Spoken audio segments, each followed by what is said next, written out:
Wikindaren azkenengo txampan sartu gara, baina azkenengo minutuetan benetan oso protagonista interesgarria izango dugu hemen Wikind TV. Durante toda la semana hemos venido analizando... Aste osoan zehar, aztertu dugu zein harreman dagoen mundu hibrido honetan, gizakiaren eta teknologiaren artean.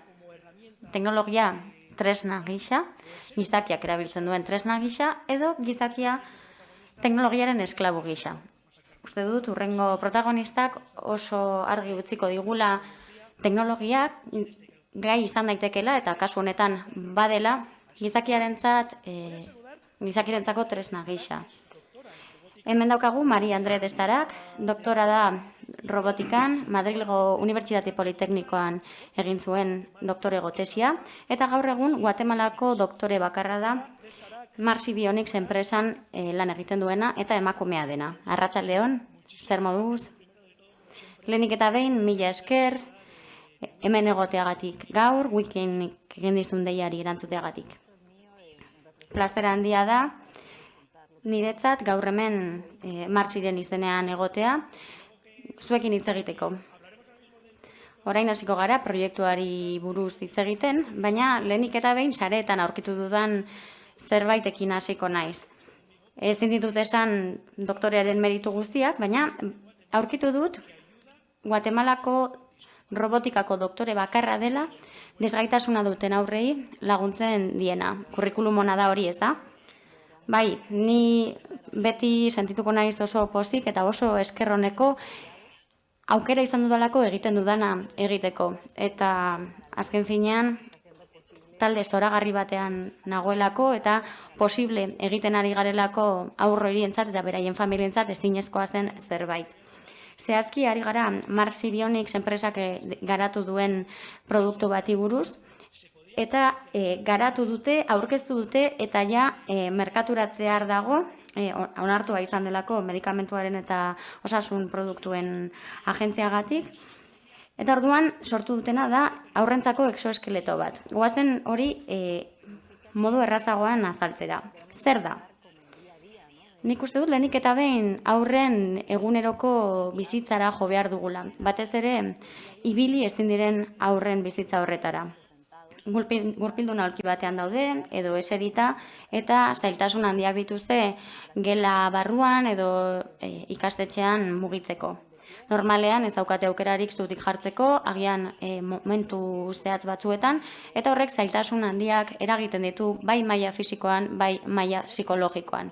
Beraz, exoeskeletoa da robot bat, beraien gorputzarekin bat egiten duena, eta normalean exoeskeleto horrek dauka bularraldea, dauzka hankak, aurraren antza dauka, nolabait esatearren, lagundu egiten dio aurrari alboetatik eusten, serita dagoenean, eta elkartzen direnean luzaketak egin eta aurra kokatzen da gaioaren barruan, lotu egiten da nolabait exoeskeleto horri, normalean ez dutelako eukitzen indar nahikorik zutik mantentzeko, eta orduan gerriko batzuen bidez lotzen dira, bermatzeko ez direla eroriko, ez dutela inongo arazorik izango, eta aurra gaiuan kokatuta dagoenean eta dena prest dagoenean, zutik jarri eta martxan jartzen da. Zutik jartzen da bai gaiua, bai aurra. Ze beraien hankak lotuta daude. Eta jarraian gertatzen dena da, ibili egiten direla.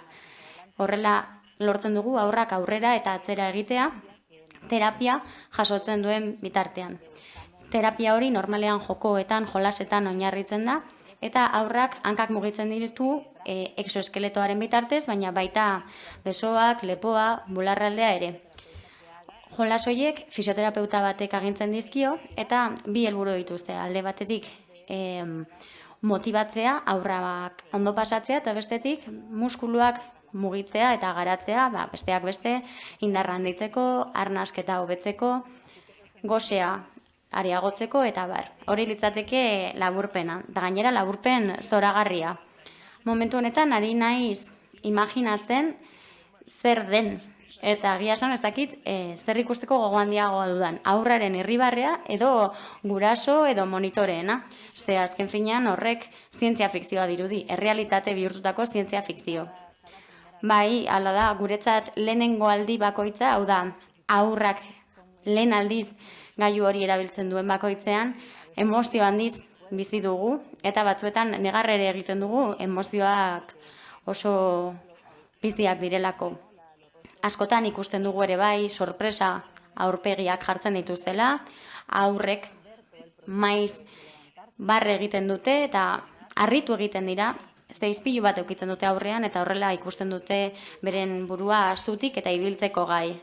Orduan, perspektiba hori ikusten duten lehen aldian, emozioak estanda egiten dute, aurrak emozionatu egiten dira, gurasoek ere batzuetan besarkatu nahi izaten dituzte, maiz gurpildun aurkian eserita daudenez ezin dituztelako zutik besarkatu, horrela ere ikusten dugu nola iristen diren aiton amonak, nola etortzen diren lengusinak, eta nola mundu guztiak egon nahi duen hain berezia den momentu horretan, eta azken finean, iraganaren eta etorkizunaren arteko muga hor dago, eta aldea markatzen du bataren eta bestearen artean.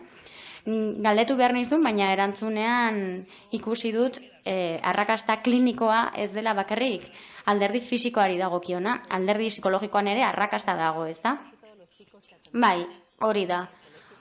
Guk hartatzen ditugun neskamutil gehienak eskolara joaten dira, eta gurasoek komentatzen dute egoten dela aldaketa handia.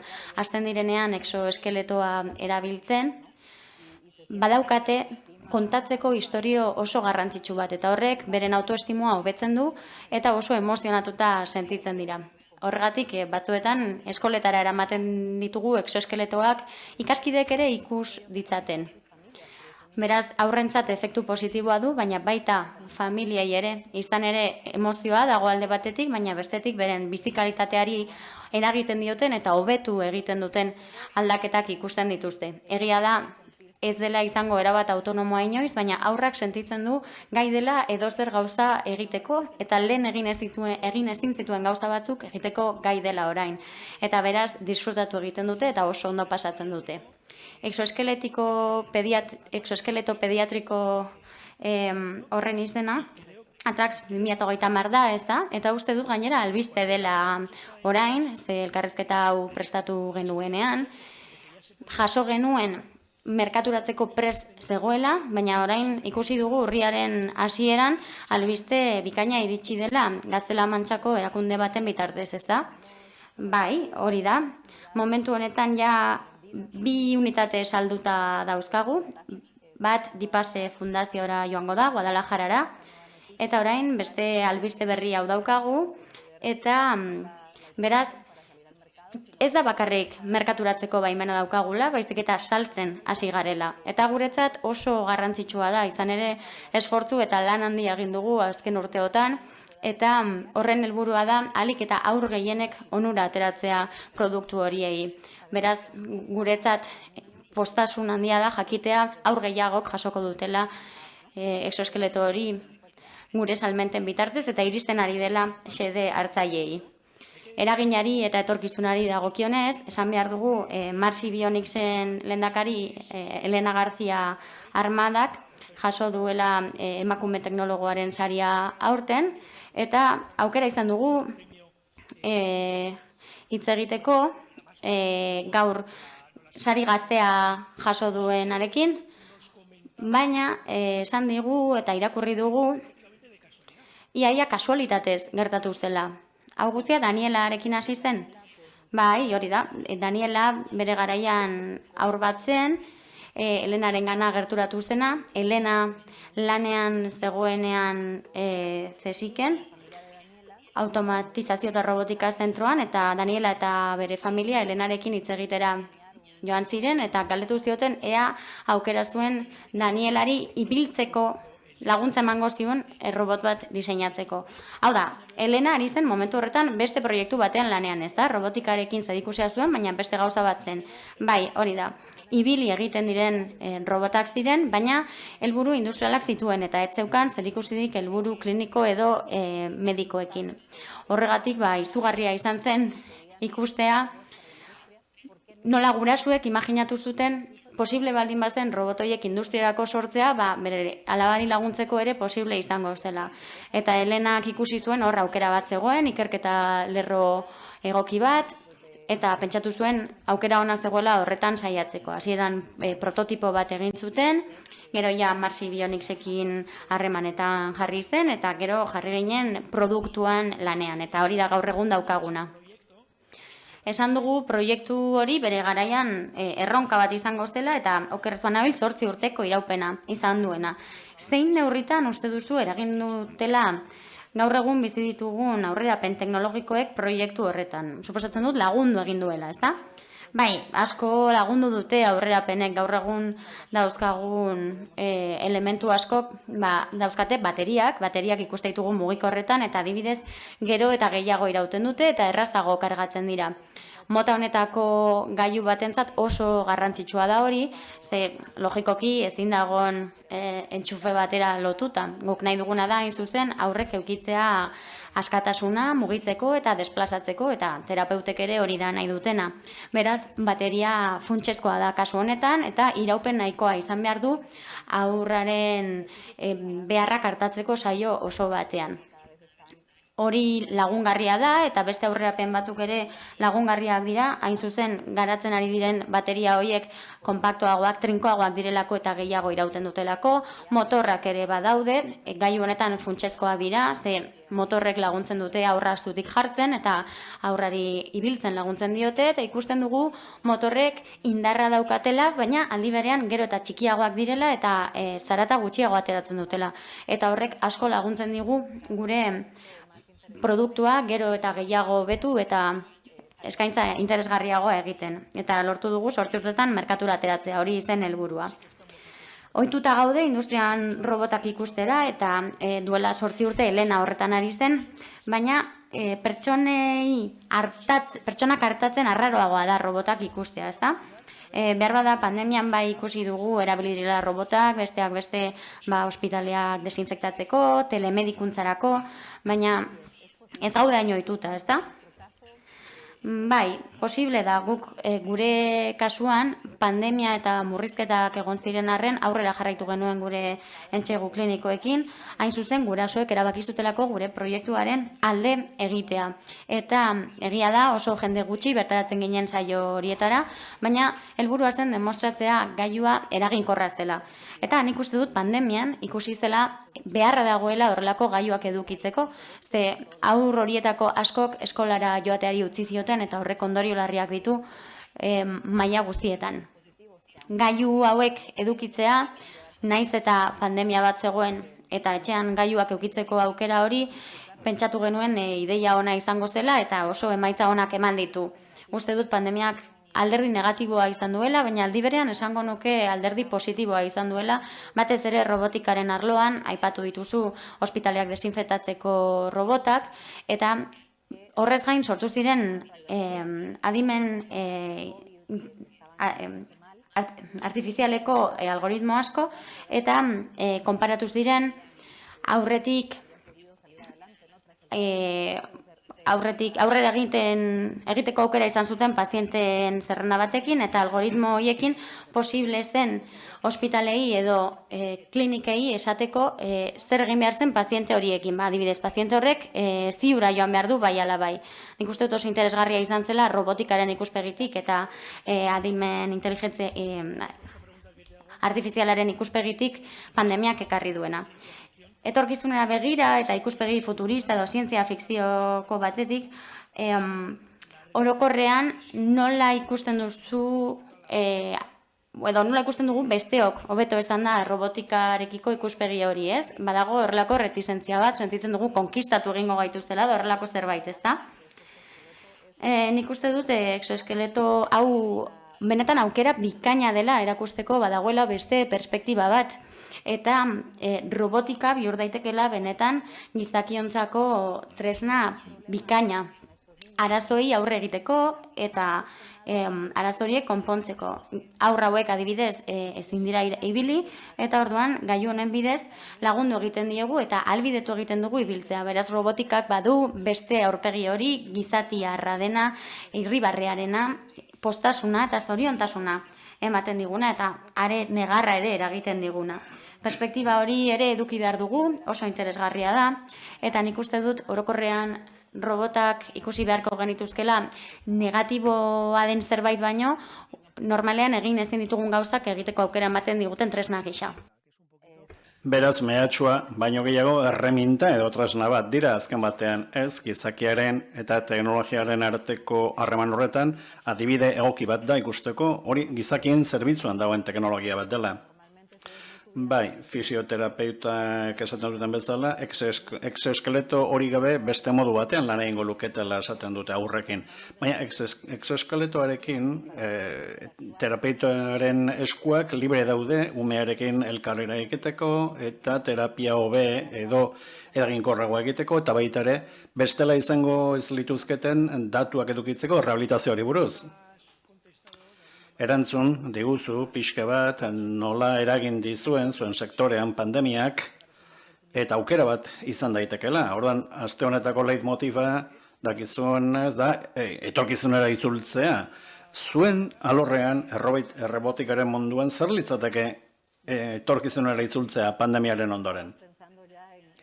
Bueno, urrengo modelo batzuetan, pentsatzen ari gara, dispositibo honen urrengo modeloetan. Nik uste dut pandemiak frogatu digula teknologiak lagundu diezagukela, orduan beldur gutxi auki behar dugu eta innovatzen jarraitu behar dugu. Atlasen kasuan, erabilera klinikoa ez ezik, etxean erabiltzeko, adibidez, hori, guretzat izango litzateke, etorkizunera itzultzea, hau da, pentsatzea, mekanismo harinagoak, txikiagoak, baina lan egiten balio dutenak, alegia, jendeari laguntzeko, gaixoei edo estalako personai.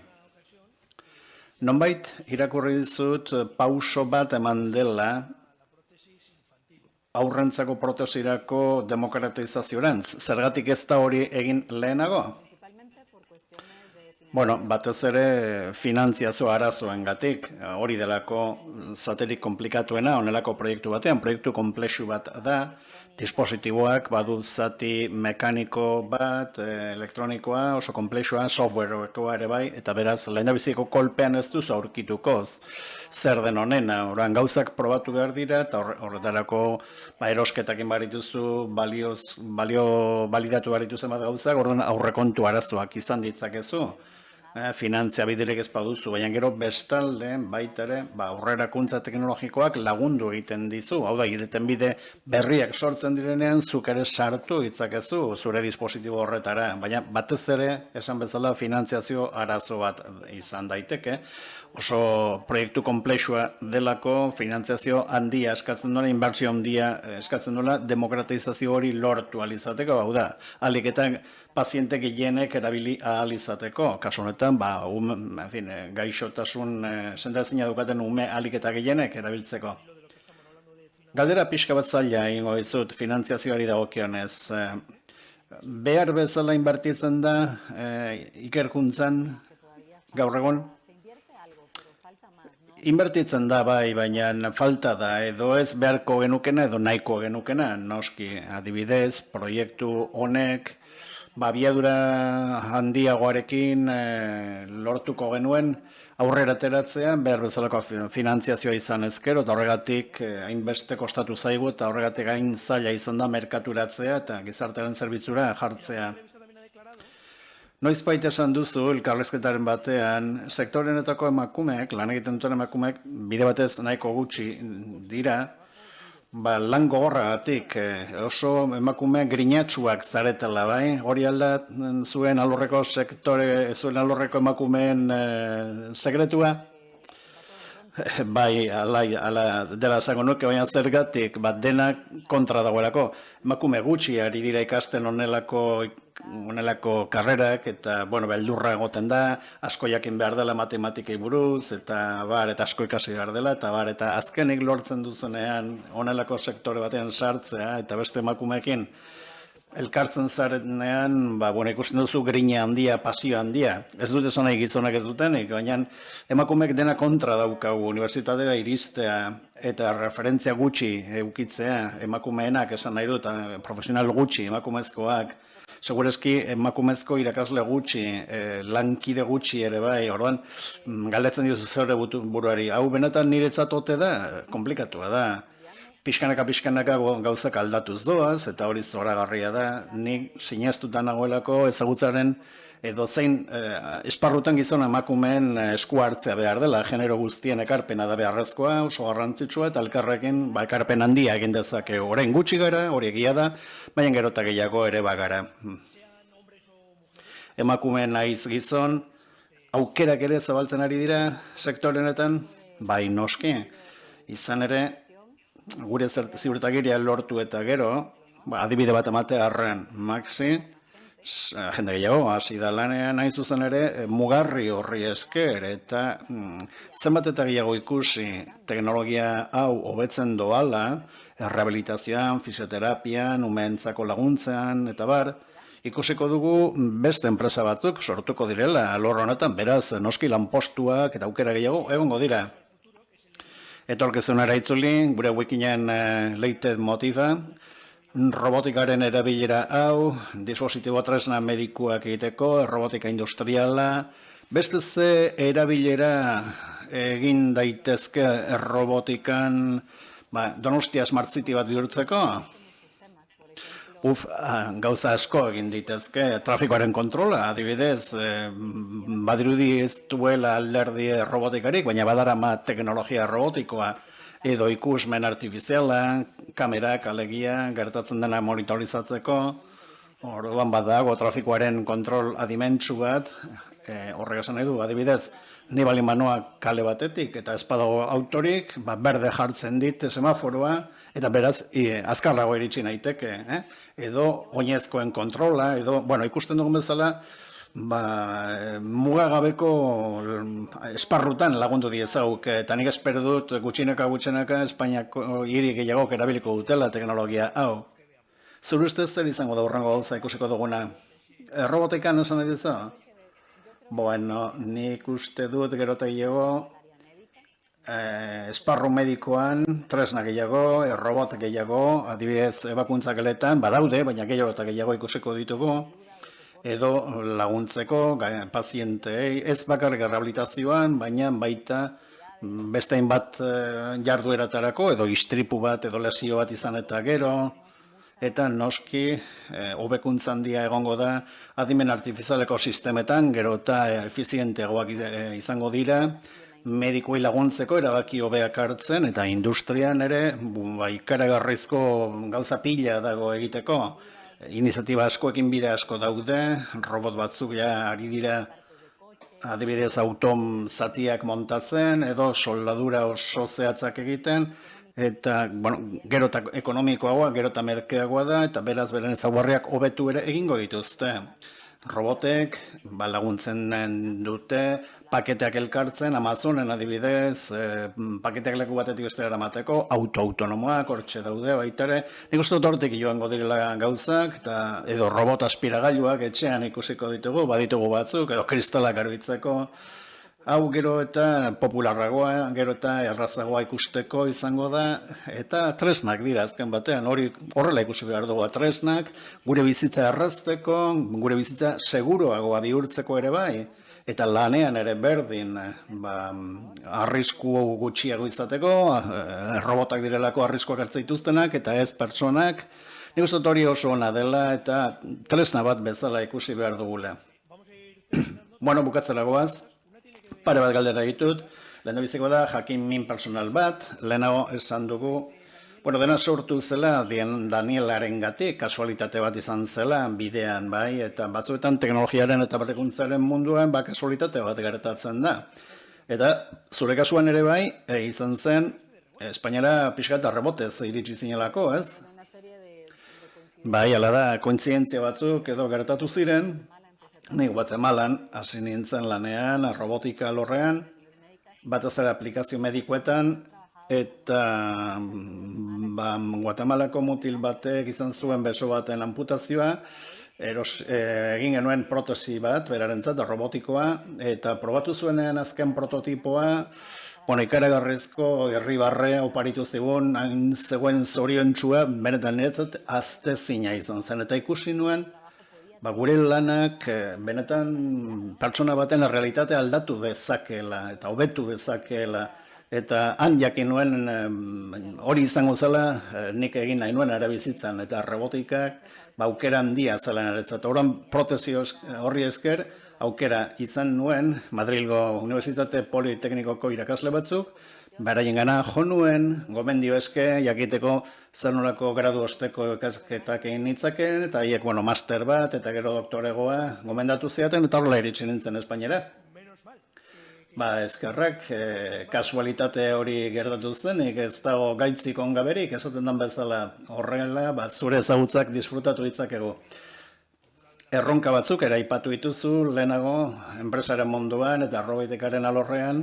Badira hitz batzuk, hemen dauzkat, Elena García Armadak esandakoak, etorkizuneko erronka bezala ez dela konformatzen bakarrik umeen arteko uneko bik bakarrik izate aukera zuen exoeskeletoa erabiltzeko.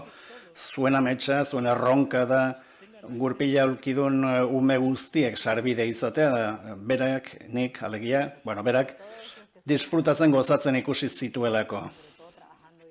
Bai, horrela da, exoeskeleto pediatriko horrekin lan egiten dugun guztiok, ikusten dugu gure erronkak, aurrean dauzkagun erronkak oso handiak direla, baina ilusio handiz. Lan egiten dugu, hain zuzen ere nahi dugulako ume horiek denek, zuk esan bezala, gurpila aulkidun ume guztiek aukera izan dezaten lan honen emaitzez gozatu alizateko, maitasun handiz, ilusio handiz egiten ari garelako, beraiek ikusi dezaten bere bizitza zenbateraino aldatu daiteken eta oso ondo pasatu alizateko. Aukera izango dugu zurekin hitz egiteko, wikin honetan, Sustapen Fundazioak egindako ekintza batean, ezagik lehenago parte hartu duzu, nonelakoetan, dakizunez, ekosistema bat sortu nahi dugu, Donostian, talentua konektatzeko, eta barrekuntza bultzatzeko, eta zu bezalako personekin hitz egiteko aukera daukagu horri esker. Zer iruditzen zaizkizu ekintza hauek? Bide honetik dijoazen ekintzak dira, niretzat oso pozgarria da, hemen parte hartu alizatea, eta espero dut etorkizunean, bertatik bertara egon alizatea zuen aurrean, zuekin batera, beste pertsona batzuei, beste aditu batzuei erantzun alizateko, eta partekatzeko, eta divulgatzeko gu ere lortzen ari garena. Jendeak jakin dezan, zer nolako gauzak lortu daitezken, aurkitu daitezken merkatuan, eta ez dira joerak, baizik eta realitateak, eta oso garrantzitsua da jendeak ezagutzea. Beraz, eskerrik asko aukera honengatik. Azken galdera, benetan, gure ekosistema honetan, badugu jende unibertsitatekoa, startupetan, ekintzaileak, eta errobotikaren munduan daudenei, zer esango zenieke orain? Nik esango nieke, alor zoragarri batean daudela, zeregin asko gelditzen dela egiteko eta konbidatzen ditut, hor lanean gogor jarraitzeko, eta ez amore emateko, jarraitzeko, ekin eta jarrai esaten den bezala, beraien ametsek lortzeko, eta, ea lortzen dugun jakitea zanolako emaitzak lortzen dituzten. Oso atsegin handia izan da, Maria Andre Destarak zurekin hitz egitea, wikin honetan, besarkada bat, eskerrik asko, agur, gero arte. Hasta luego. Agur, buen día. Andre Destarakekin, egon gara hizketan, ikusi duzue, ze eredua Marsi Bionicsen egin duten exoeskeletoa, txikientzat, ibiltzeko, ez dute inoiz ibiliko, baina aukera izaten dute robotikaren eskutik ere bai ibiltzeko. Gai interesgarriak eta aberatsak jorratu ditugu gure aurtengo 8. edizioko Wikin hontan. Wikinen tibin berriro ere beste protagonista interesgarri bat. Beste bat arte, aio!